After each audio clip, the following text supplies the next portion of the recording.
So thank you, John. I appreciate it. Appreciate the standing ovation. Now the pressure's off. So about 13 years ago, I was sitting on the balcony of a condo on Captiva Island with my brother-in-law and my wife's uncle, who is a business coach and who would later on become my mentor.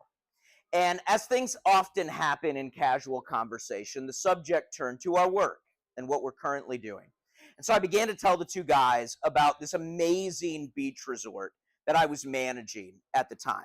And now my wife's uncle, you got to know something about him. He is one of those people that will challenge you, okay? He will question you. He gives a lot of unsolicited advice. You know anybody like that? We have a word for people like that. Consultants, okay? Guilty. And so he did what he does. And he said, okay, here's what I want you to do. I want you to pretend like I'm a potential guest of your resort, and I want you to sell it to me. Get me to book your room, okay?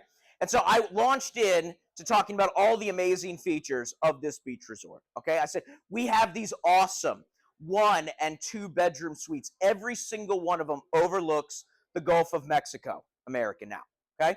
We have this sugar white sand beach like nowhere else in the world. We have 3 amazing pools, 1 for each age range. We've got world-class restaurants where you can eat breakfast, lunch, and dinner. We got awesome kids' activities. We have a phenomenal spa, the best one in the area, so you can relax and enjoy. And I got done, and then he said to me, that's great. But you know what I heard that whole time? We. You made it all about you, all about your resort. Try saying that again, but instead of talking about you and your resort, talk about me, the potential guest. And so I thought for a second, and then I said, well, when you book an amazing 1 or 2 bedroom suite, you're going to have an unobstructed view of the Gulf of Mexico. You'll be able to walk out onto the sugar white sand beach, or you can lounge by your choice of 3 amazing pools. You can enjoy breakfast, lunch, and dinner, and world-class service in amazing restaurants. Your kids can enjoy kids' activities with people that really care. And if you want to relax, you can book a spa treatment at our amazing world-class spa. And my brother-in-law turns to me and he says, now that sounded 1,000 times better than what you said the first time. In-laws, right? And he was right. It did. It sounded way better. Question is, though, why? And that began a conversation about a word that changed my life. That word was neuromarketing. About how the brain really perceives information and makes decisions. From that day forward, after that conversation on that balcony, I never wrote a marketing message again in my career. I never gave a sales presentation again that focused on me. I focused on other people.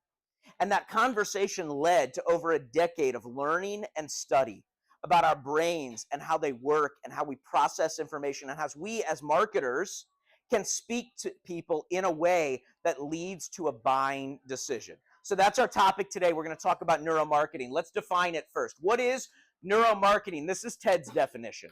Okay, I try to make things easy for us to understand. Neuromarketing is understanding how the brain works so that we can present messages to it in a way that allows easy and therefore persuasive understanding. What is neuromarketing not? People get confused about this a lot, okay? It's not manipulation.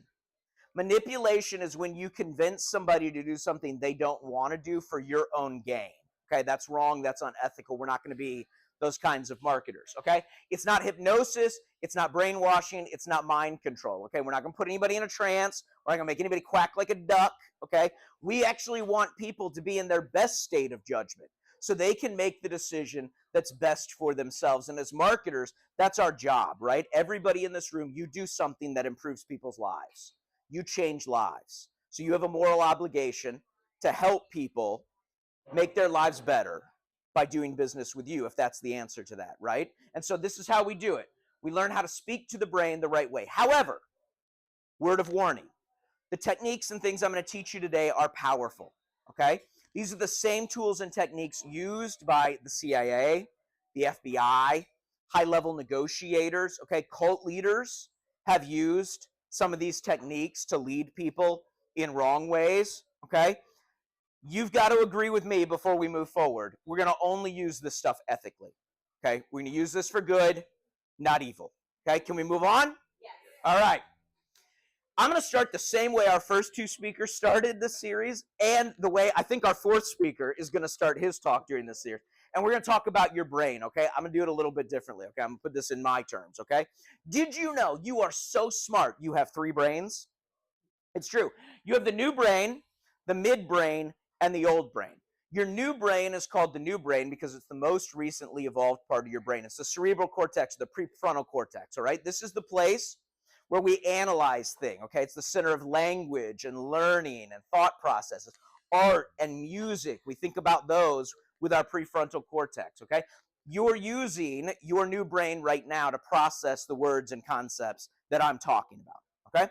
Then we have the midbrain. The midbrain is the amygdala. Everybody say amygdala. Yeah, a little half-assed, but whatever. Okay, you get better as we go, okay? The amygdala is the center of emotion, okay? So it processes emotion, especially big emotions like fear and anxiety. The midbrain is the root of a lot of our impulse buying decisions, okay, because of that emotion. And then you have the old brain. The old brain is called, it's the basal ganglia. Everybody say basal ganglia. Okay, it's called the old brain because it's the oldest evolutionarily. Okay, scientists believe it goes back as far as 450 million years. It's the first part of our brain to develop in utero. Okay, the old brain, some people call it the reptile brain or the lizard brain. You may have heard that before. Okay, the old brain is concerned about survival. It processes inputs from our environment.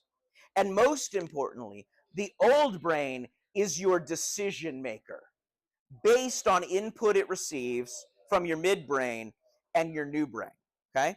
Now, if you've ever done any kind of sales training before in your life, you know that like the big, giant, golden rule of sales is that when you give a pitch, you want to talk to, oh, this is going to go bad. The decision maker, right? If you sell home services, you want to talk to the homeowner, not the nanny. If you sell business to business, you want to talk to the business owner or the CEO, not the janitor, unless you sell cleaning products, right? Okay, you want to talk to the decision maker. And so it follows that if we want to be effective marketers and salespeople, we've got to learn how to speak to the decision maker, the old brain, okay? How do you do that? How do you make your messages appeal to the old brain in a way that actually leads to a buying decision? You use 6 stimuli that speak directly to the old brain, and every single one of you should have a handout. Grab that now and a pen. You're going to use this, okay? I'm going to go through each one of these 6 stimuli, and then we're going to talk about how you can actually implement that in your business right now today, okay? So grab your sheet, follow along. Here are, you don't have to write these down right now because we're going to go through each one individually. Here are the 6 stimuli that speak directly to the old brain. Number 1, self-centeredness. Number 2, contrast. 3, tangible input. 4, the beginning and the end. 5, visual stimuli. And 6, emotion. We're going to start with self-centeredness, okay? Your old brain, because it's concerned with survival, cares about one thing and one thing only, and that's me, itself.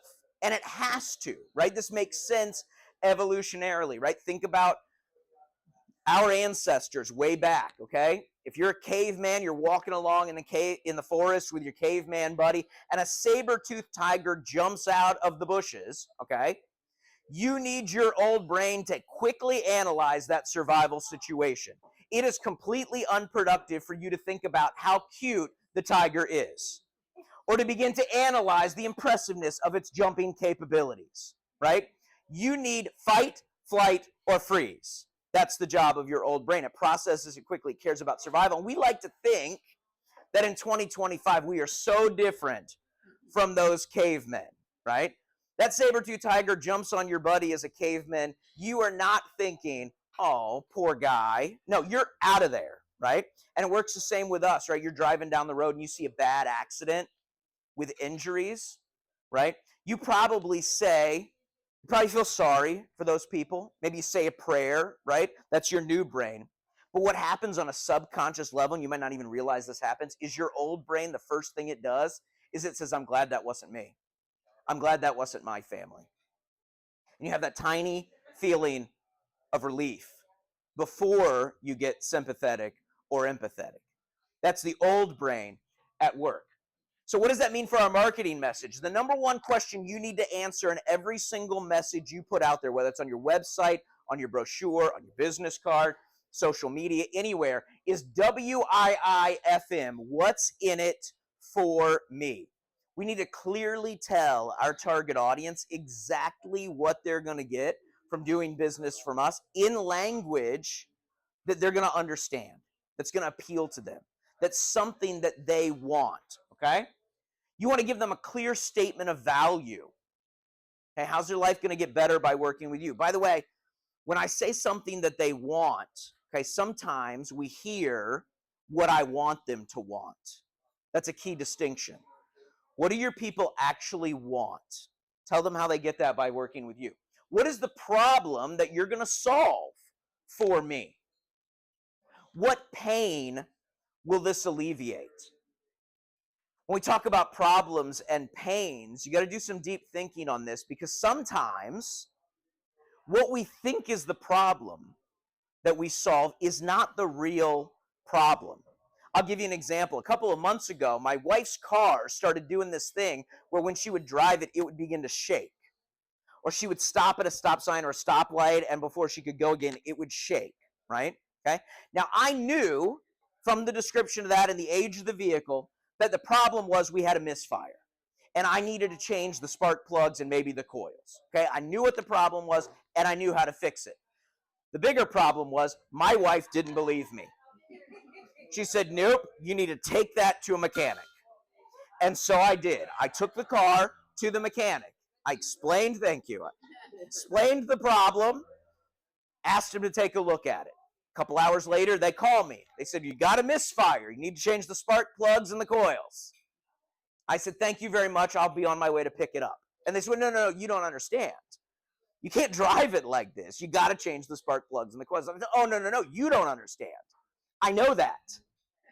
You thought my problem was I got a car that's broken and I need you to fix it. No. I don't have a car problem. I got a wife problem. I need, not a problem, opportunity, like Tom says, right? I just need you to tell my wife I'm not an idiot. I mean, I might still be an idiot, but I'm right about this. Tell her I'm right. That was the real problem I needed solving. When I worked in hotels and resorts, probably over the course of my career, I've had dozens upon dozens of complaints about bed bugs, okay? Now hear me. We didn't have dozens and dozens of cases of bed bugs. We probably had less than 5 in my 12-year career in hospitality, but dozens and dozens of complaints. The reason why is because at beach resorts, right, you hang out outside at sunset, you probably have a cocktail in your hand, you're having a good time, and then you are bitten by no-see-ums. That's right. Yes, everybody thinks mosquitoes. No see-ums. You can't see them, and because you're having a good time, you don't even feel them. You wake up the next morning, you got bites on your legs and your arms, and you think you've got bed bugs in your room. Okay? Every single hotel I manage, this is the policy we put in place for bed bug complaints. As soon as somebody brings up bed bugs and thinks they have them in their room, we lock out the room. No staff are allowed to go into that room under any circumstances. Instead, we call our pest control company.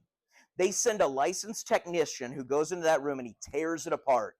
He does a thorough bed bug inspection, and then afterwards, he creates a written report with his name, his license number, and his signature on it that says there's no bed bugs in that room. Why? Because bed bugs aren't the problem, okay? The complaint from the guest is not even the problem. The problem is the guest feels fear and anxiety that they might have bed bugs in their room. I can do a bed bug inspection, okay? I do it in every hotel I stay in. But if Ted Yates says there's no bed bugs in that room, even if it's true, that doesn't help the fear and anxiety. That's the real problem. Pest control technician with a license number behind his name, who, by the way, has a vested interest in this, because if I do have bed bugs, I got to pay him to get rid of them. He says there's no bed bugs in there. That solves the problem. What's the real problem that you solve for people? How will your product or service affect me in real, tangible ways? What will my life be like after I purchase from you? In sales, we call this future pacing. You paint a picture of how somebody's life is going to be better or different once they say yes to you. So how do you implement this in your business? Okay, you got a space for this, okay? How do you implement this? Number one, I want you to take a critical look at all of your marketing materials, your website, your brochure, your social media, your presentations that you do, whether those are sales or just speaking presentations, all of that. Take a critical look at it. And then ask yourself, how many of the statements in there do I begin with I, we, our, us? And then change those statements to you and your statements. Just like my conversation on the balcony, it will sound 1,000 times better because it will speak to the self-centered old brain and it'll help you lead them to a buying decision. Second stimuli that speaks to the old brain is contrast. Your old brain loves contrast because it helps it make a quick and fast decision. And that's the job of the old brain, keep you alive with quick, fast decisions. So how can you use contrast in your business? Here's some examples. Before and after. This is a famous one in salons and spas, right? Before and after picture. Here's you, ugly, not looking good, no boyfriends. Here's you, looking great, right? Pizza face, clear skin, right? They do this all the time. So I hope that doesn't offend anybody. If that offends you, you need to get over it because we got places to go today, okay?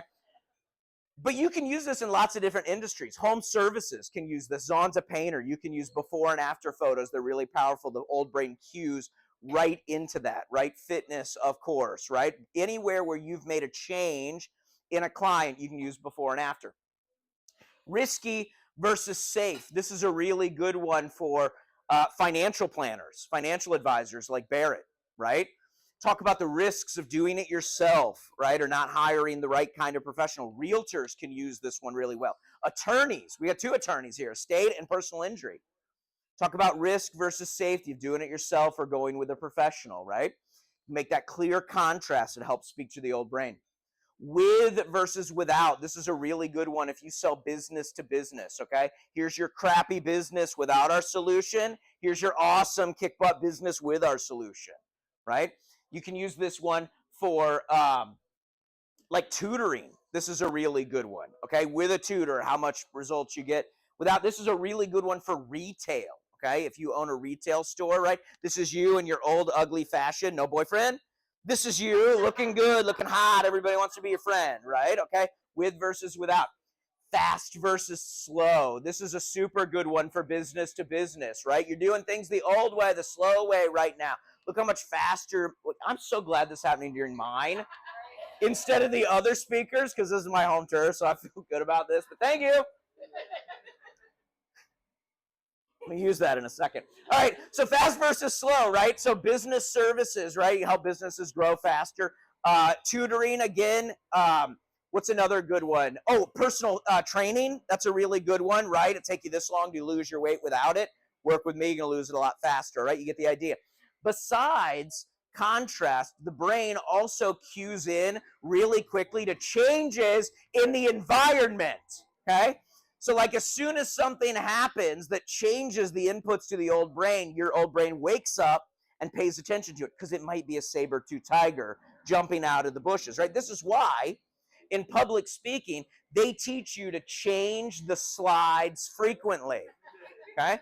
Some of you perked up, right? You paid attention, you looked at it. You can use this in your marketing, especially if you do marketing on social media, whether that's paid ads or organic, right? Because social media is a sea of distractions, right? There is so many messages for your brain to try to take in, right? So what does that look like? You could use the color red as a warning. That'll get people to look, okay? You could use really quirky or interesting photos, videos with lots of movement in it, cue into the old brain. One that I think is totally underutilized. How many people are in the trades in here? Okay, couple in the back. They always sit in the back. Couple in the back. And you, yeah, you're in the trades, right?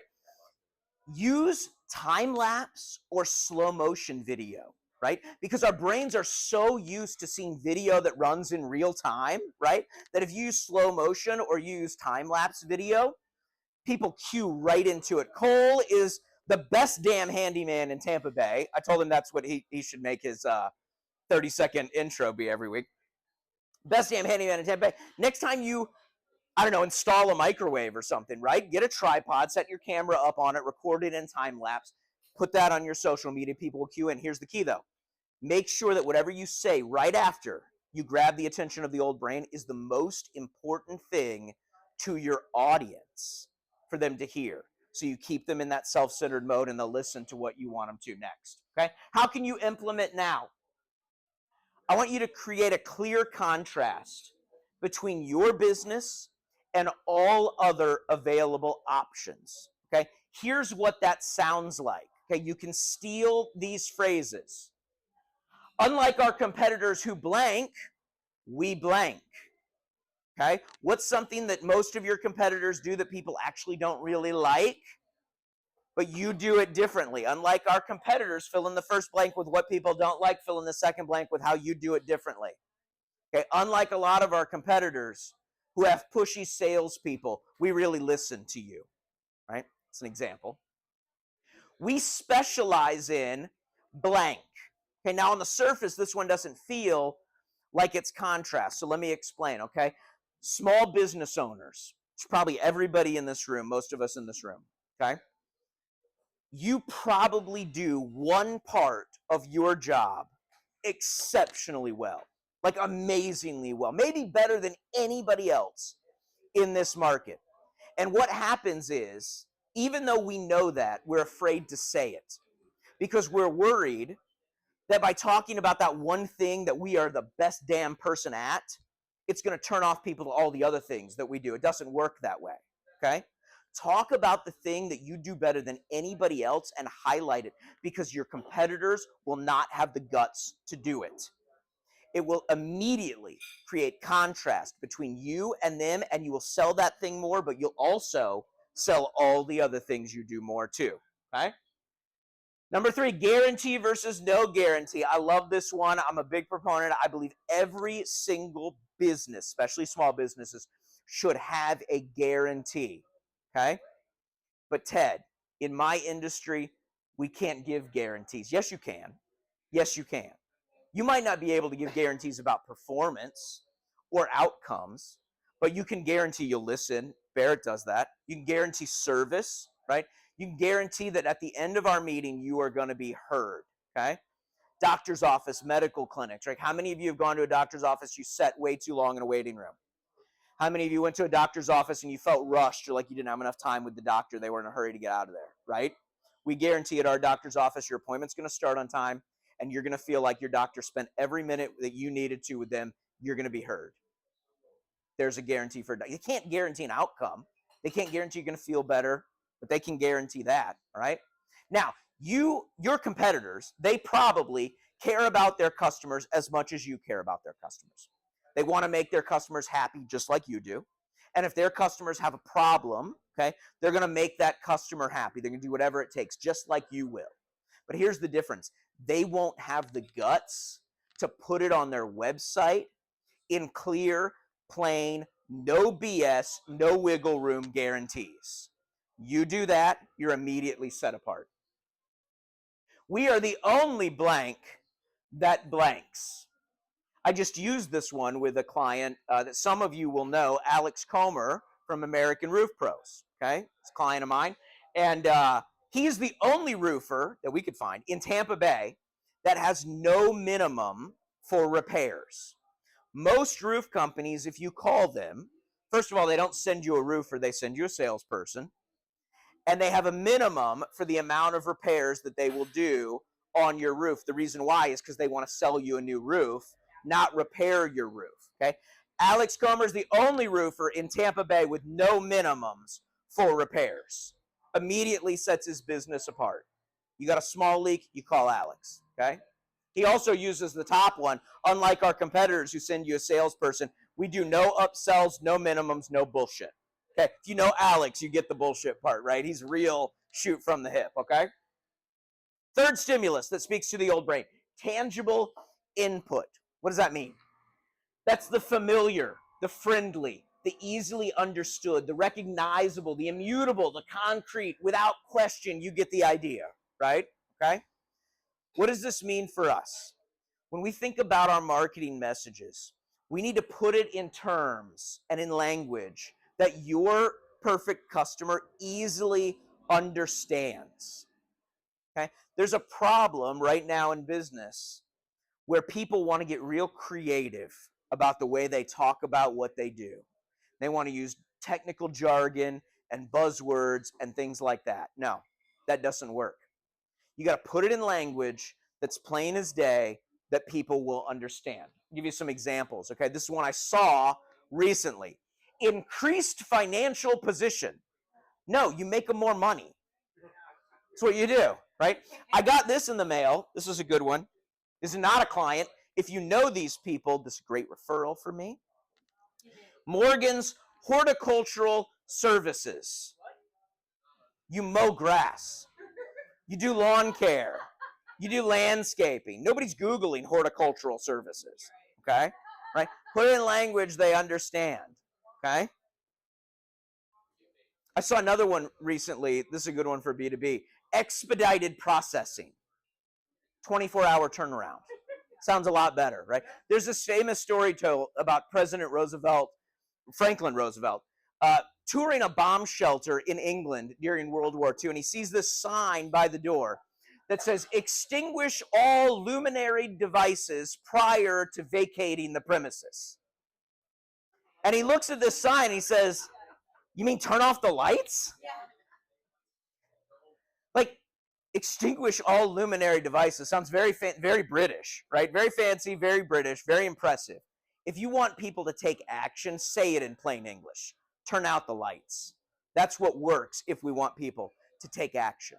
Okay? How many of you have been to a networking event and you met somebody new and you talked to them for a few minutes, they told you all about what they do, and then at the end of it, you had no idea what they do? Okay, first of all, that's a great referral for me, okay? The reason why is because they fall into this trap of using technical jargon and buzzwords, trying to be creative about what they do instead of just putting it in plain English. I went to a networking lunch one time, and we had the chance to go around the room and everybody give their 60-second elevator pitch, okay? By the way, here's a tip. If you ever have the opportunity to give a 60-second elevator pitch, the length of time of a perfect 60-second elevator pitch is 45 seconds, okay? Remember that. That's really important, okay? We go around the room and everybody's giving their pitch, and it's like one guy after the next, like just going on and on and on, and technical jargon and buzzwords and stuff that's fluffy and means nothing at all. And you can just see the room checking out. 15 seconds into each one of them, everybody's checking out. I was towards the end, and I just stood up and I said, my name's Ted Yates, and I help businesses make more money. And I sat down, and the room applauded. No joke. But that's not the coolest thing that happened. Afterwards, two people came up to me, and they said, are you the guy that makes businesses more money? I said, yep, that's what I do. They said, good, I got a business, needs to make more money. I got 2 sales conversations out of my 5-second elevator pitch, and then it set off a chain reaction. The next week, a realtor stood up. She said, my name's Peggy, and I sell houses. Crystal clear. We got Kelly McHugh here. She's a personal injury attorney. My name's Kelly, and I sue people. That's a really good pitch right there. Okay, you can use that. Okay. We had the best one. We had a guy from Serta Mattresses stand up. He said, my name's Kevin. I'm from Serta. You already know what we do. And he sat down, right? Because we do. We know, right? We get it, okay? That's how you use tangible input if you want people to take action. How do you implement it now in your business, okay? I want you to evaluate your marketing messages. Take a real clear look at it. Eliminate technical jargon, buzzwords, confusing statements, okay? Replace them with plain, simple, clear, value-centric language that your potential customers easily understand, okay? Let me tell you, you know who's really, really bad at tangible input? ChatGPT and AI, okay? The reason why is because when you ask it to create a marketing message, it creates one designed, unless you've trained it otherwise, it's designed to impress you, the person that prompted it. It's not designed to speak in clear, simple language. So it wants to make things cute and fun and put hyphens in there and stuff like it. And like alliteration, right? Use the same letters. So if you're using ChatGPT or Claude from Anthropic or Gemini or any of those for your marketing messages, that's okay to start with. But you need to take a really critical look at what it spits out. And then you need to translate it, which is going to involve cutting out about 80% of it probably. Translate it in a language your customers easily understand so they can take action. Okay? This is, by the way, this is really hard to do. I would recommend getting a friend or somebody that's not a customer that doesn't know what you do really well to read your stuff and then be honest with you and tell you how to make it 1,000 times better, like my brother-in-law told me. Okay? Number 4, the beginning and the end. I want you to think about the last movie you saw. Okay, you got it? Now I want you to think about what was the opening scene of that movie. Got it? Okay, now I want you to think, what was the very last scene of that movie? You got it? If you're like most people, you can easily recall or remember without much difficulty the beginning scene of the movie and the last scene of the movie. But if I asked you to tell me every single scene in the middle, you're going to have a real hard time with that. Okay? You might remember a few of them, but you're not going to remember all of them. And the reason why is because your old brain, first of all, your brain uses a massive amount of calories. It uses more energy than any other part of your body. It consumes the most resources. And so your old brain has to be efficient about what it remembers, what it listens to, what it pays attention to. And so for that reason, it puts extra emphasis on the beginning of things. The first thing that's said, we call that the law of primacy. Okay, it pays extra attention to the very first thing that's said. And then it also pays extra attention to the very last thing, or the most recent thing that's said. We call that the law of recency in marketing. So how do you implement that in your business? What is the current headline on your website? You know what it is for 99% of businesses? You tell me. What is it? What is it? Not call us. The headline. Big, bold, first thing you see. It's the name of the business. It's the name of the business. Because they don't know any better. You know what nobody cares about? The name of your business. This week's edition of Why Your Marketing Sucks, going back to this postcard, they spent a lot of money to print this really nice, glossy, giant thing and mail it to my house. Half of it, on both sides, is their business name that I don't care about at all. Get your headline on your website to not be your business name. What do you use instead? Start with a call out to your ideal customer, okay? If you are blank and you want blank, you're in the right spot. Start with a big, bold promise, okay? Put your guarantee up there. Immediately differentiate yourself. Or some other key differentiator that you have. Your brain remembers it because it's the first thing it sees. And so you don't want them to remember your name. You want to remember why you can help them when they give you money. Second thing, how do you end your sales presentations currently? How do most salespeople end their presentation right before they ask for the sale? What do they say? You know. Do you have any questions? Guess what that does? Immediately out of the old brain and into the new brain.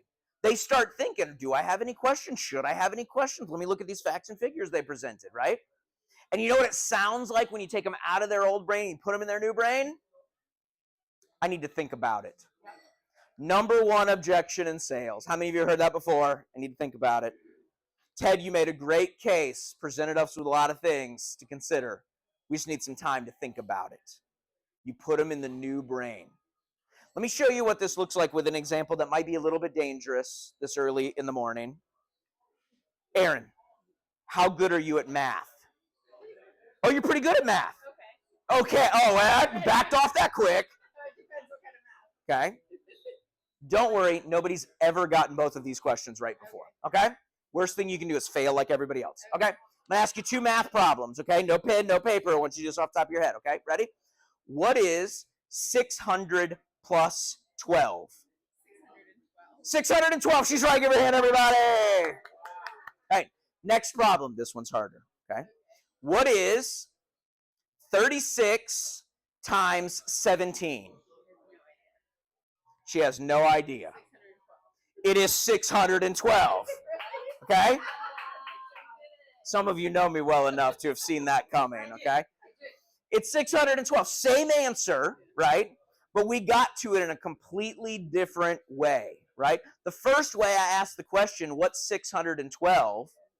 I asked it in a way that's really quick and easy for your brain to process. I know it. It's 612. That question is what we might call a no-brainer, right? Same answer, ask it in a different way. What's 36 times 17? All of a sudden, it's not a no-brainer anymore. We can't use our subconscious, right? We're thinking about it. We're trying to carry the one, do whatever you were taught to do in school. And what happened? She gave up.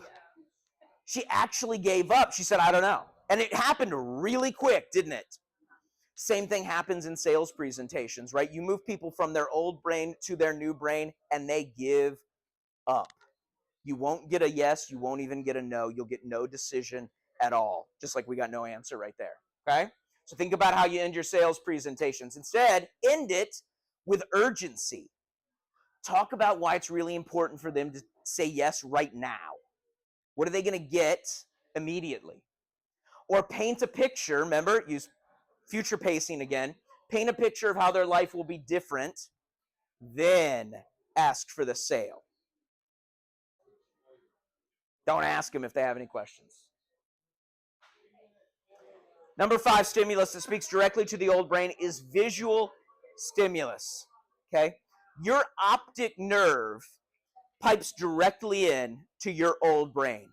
And your optic nerve and your old brain process visual images about 40 times faster than your auditory nerve processes things. Scientists can actually demonstrate this concept with images of the brain scans right now, okay? If they show you a picture of a snake, you react with fear and anxiety. Your old brain does in about 2 milliseconds.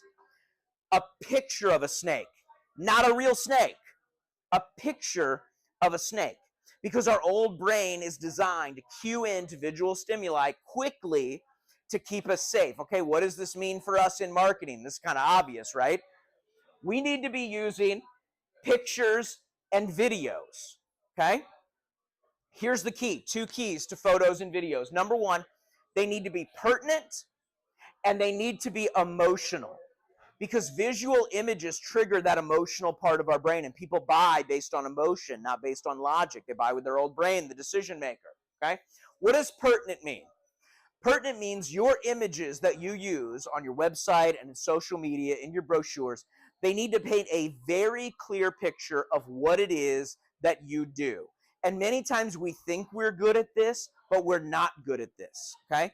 Look around at different websites, okay? What is the number 1 hero image that you see out there on tons of different websites? It's usually a generic picture, like a picture of a really nice home, or a family having a picnic on a lawn, right? Or a kitchen that's really clean and beautiful, or like some generic person you've never met, like they're really happy or something, okay? I don't know when I see that picture what you do at all. You might paint houses, you might sell houses, you might mow lawns, you might be a private chef, you might install cabinets, it could be anything. Make a picture that's real and makes it clear what you do. If you're a roofer, don't show me the picture of a roof. Show me people putting on a roof, okay? Caitlin New, who is a client of mine, but I can't take credit for this because it was this way before she worked with me, has one of the best videos at the start of her website when you go there. It's a time-lapse video, number one, we already talked about that, okay, of cleaners cleaning a kitchen.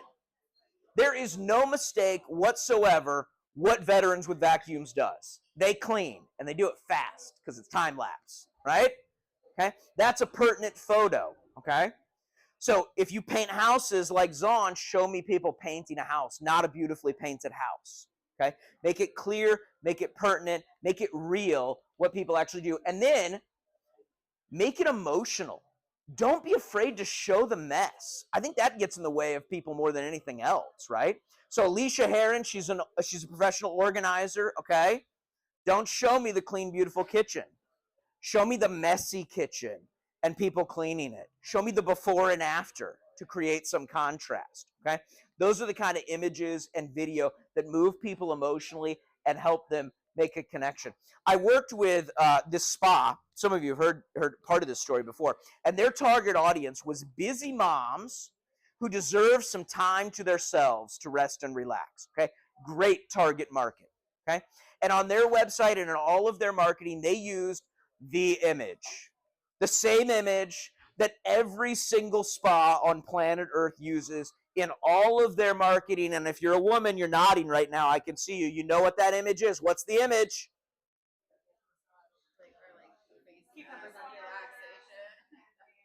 Hot stone lady. It's some version of hot stone. I swear in spa marketing school, they tell you, you have to use this picture. If you don't use this picture, you're not a real spa, right? Every single one, this is the picture. Some version of hot stone lady. Two problems with this. Number one, it's not emotional. We don't even see her face, right? It doesn't tell us a story. Number two, it's the same thing everybody else is using, so it doesn't cause our old brain to perk up and pay attention, okay? Who's their target audience? Who's that spa's target audience? I just told you. Frazzled, I like that. Tired, I didn't even say those words and you guys came up with it, right? You want to see the picture? You are them, right? You want to see the photo I told them they should use as their main image?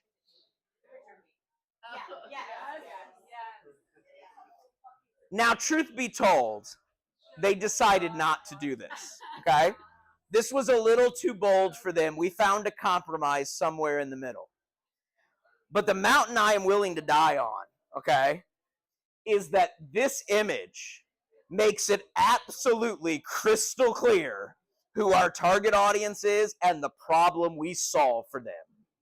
That image sells, okay? How do you implement this now in your business? Are the photos and the videos that you are using right now on your website and your marketing on social media, are they real or are they stock images? Are they emotional? Are they a clear representation of exactly what it is you do for people? And then two, I want you to write great captions for those photos, okay? Did you know that in any piece of written marketing, the number one most read words on the page are the headline? The number two are captions under photos, okay? How many of the photos you use right now don't have a caption? Every single one of them needs to have a caption and make it language that speaks to your target customer and that sells. Kim Belinsky of Two Kids Promo, I told you I'd use you as an example, so I'm making good on that promise. Kim Belinsky from Two Kids Promo, she sells promo items, okay? One of her differentiators is that instead of spending and wasting your time scrolling through a big box website looking at 5,000 black pens, you can call me, and in 2 minutes or less, I'll tell you the 3 that are perfect for your business, okay? It's a pretty good contrasting statement, right? I told her just a couple weeks ago, I said, you need to go find all of the promo product catalogs that you can get your hands on. And your headshot on your website needs to be you holding those catalogs, making a face like this. And the caption needs to be, why would you waste time looking through thousands of promo items when you can call me and get VIP treatment immediately, right?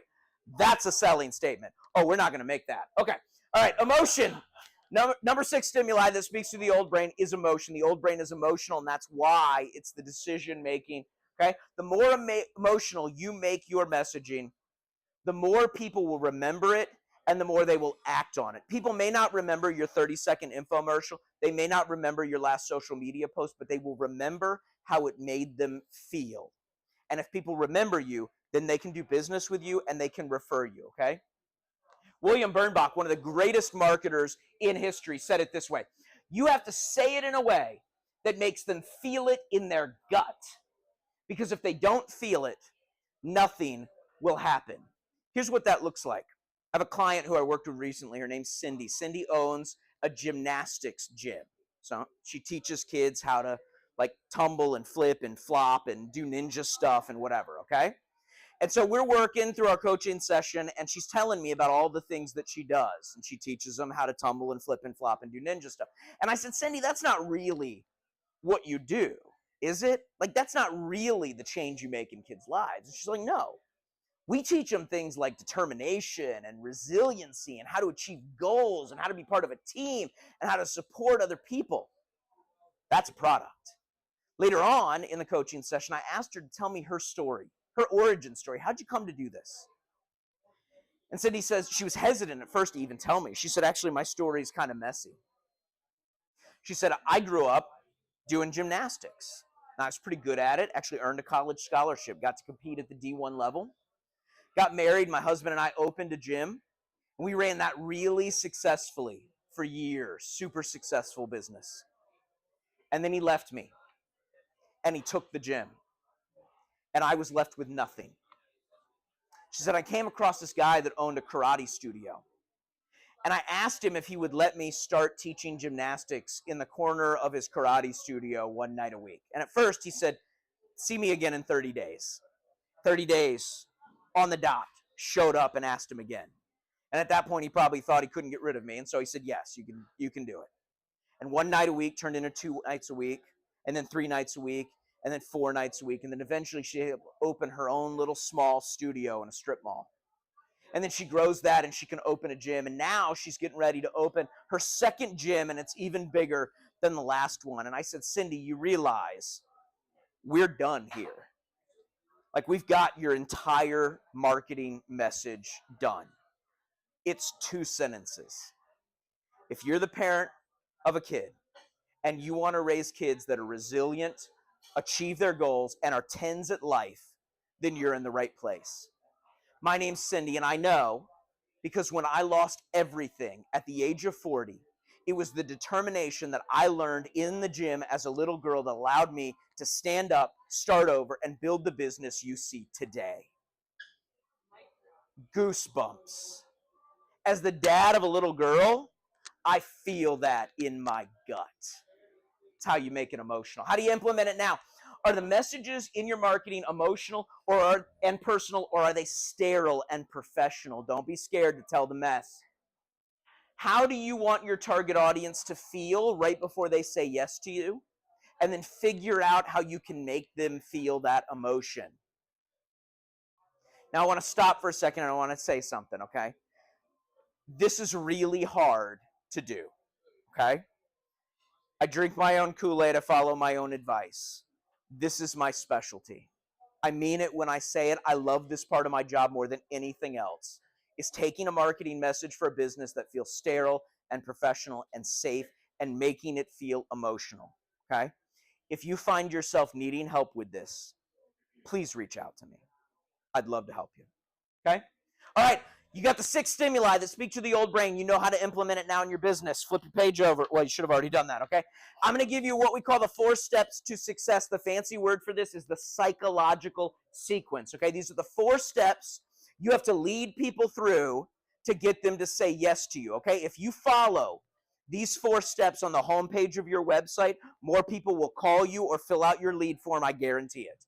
If you follow these 4 steps in your sales presentations, you will close more deals, I guarantee you, okay? Here it is, the 4 steps to success. Number 1, diagnose the pain.